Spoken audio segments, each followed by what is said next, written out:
जिस देश में आज हम रहते हैं, जिस देश के खुले आसमान पर हम सांस लेते हैं, क्या हमें अपने ही देश के इतिहास के बारे में बखूबी से जानकारी है? क्या हमें पता है कि भारत भारत बना कैसे? हमारे देश का खोज किसने किया, क्यों किया और किस कारण की वजह से किया? क्या हम इस बारे में जानते हैं? तो चलिए आज हम इसी के बारे में सीखते हैं, जानते हैं और समझते हैं।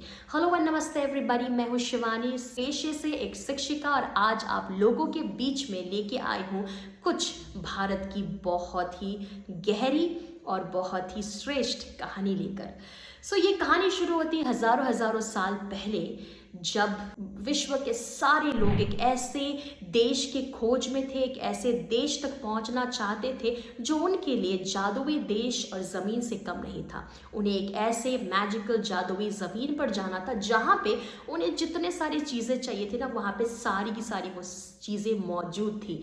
चाहे वो सिल्क हो, चाहे वो कॉटन हो, चाहे ज्ञान हो, चाहे सोना हो या फिर स्पाइसेस।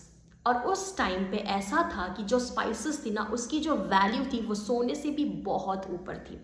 पर प्रॉब्लम कहाँ थी? प्रॉब्लम यहाँ थी कि उस देश तक पहुँचने के लिए, यानी कि भारत तक पहुँचने के लिए कठिनाइयों का बहुत सामना करना पड़ता था। आसान नहीं था यहाँ तक पहुँच, बहुत ही ज़्यादा महंगी थी, जिसकी वजह से यूरोप के बहुत सारे लोगों के अंदर वो क्षमता नहीं आई कि हम पहुँचे तो पहुँचे कैसे। पर उसी बीच में एक ऐसा व्यक्ति खड़ा हुआ, पोर्टुगीज सेलर, एक ऐसा व्यक्ति जिसका नाम था वास्को डी गामा।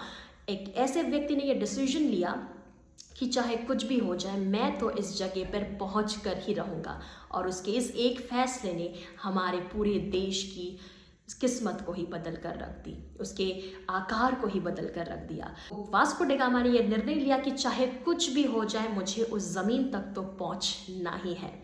और जब वो निकला इस जगह के लिए, इस जगह की खोज के लिए, तब उसे पता नहीं था कि यहाँ तक पहुँचने का रास्ता क्या है, कैसे इस देश की खोज करूँ, कैसे उस जादुई ज़मीन तक मैं पहुँचूँ। पर उसके अंदर में वो दृढ़ता थी कि चाहे कुछ भी हो जाए, मुझे वहाँ तक तो पहुँचना ही है।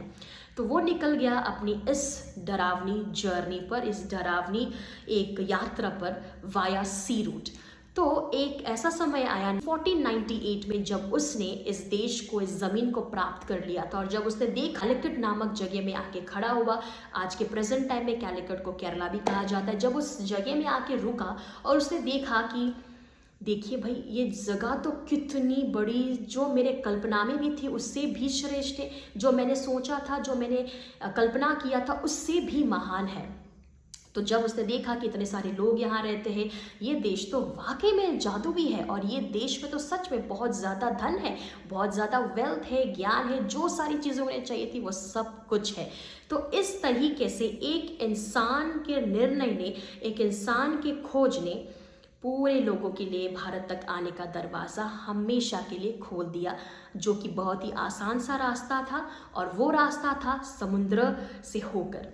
वास्को डी गामा ने असल में भारत की खोज तो नहीं की, पर उसने एक ऐसे जगह की, एक ऐसे रास्ते की खोज की जो भारत तक आसानी से लोगों को ला सकती थी, और वो था सी रूट।